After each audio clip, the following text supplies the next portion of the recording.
আসসালামু আলাইকুম। আরও একটি অষ্টম শ্রেণীর নতুন অঙ্ক নিয়ে চলে আসলাম। চলুন অঙ্কটি সমাধান করি। প্রশ্ন বলা হচ্ছে a - 1 by a equal 5 m হলে a to the power 4 plus 1 by a to the power 4 equal m to the power 4 plus 4m square plus 2 এটা প্রমাণ করতে হবে।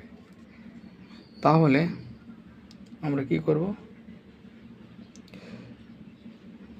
আমরা লিখলাম বাম পক্ষ এত, তো এখানে যদি আমরা ভেঙে একটু লিখি তাহলে এইরকম লেখা যায়। অবশ্যই এটা আমরা অবশ্যই লিখতে পারি। এখন আমরা সূত্র ফেলাবো। এটা মানে এ, এটা মানে বি, তার উপর whole square minus 2a B, এটা সূত্র। এখানে এইটা আর এটা কাটা যাবে, তাহলে কি থাকবে? শুধু 2 থাকবে। এটা আবার সূত্র পড়ে গেছে, যেহেতু এখানে মাইনাসের মান দেওয়া আছে এই জন্য এবার আমরা মাইনাস দিয়ে সূত্র অঙ্কটি করবো। তো সূত্রটা মাইনাস দিয়ে ফেলাবো। এর জন্য কী করব? a minus 1 by a whole square plus 2a 1 by b মানে 1 বাই a, এটা সেকেন্ড ব্র্যাকেট স্কোয়ারটা এখানে দিলাম মাইনাস 2।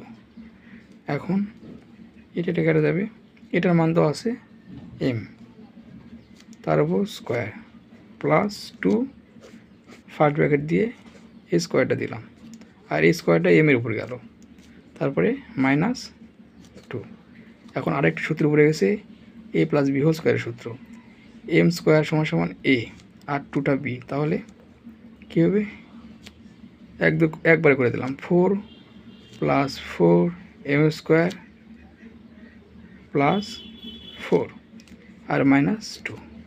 এখন m4 plus 4m square plus 2 ডান পক্ষ প্রমাণিত। আশা করি আপনারা অঙ্কটি বুঝতে পারছেন। ধন্যবাদ সবাইকে।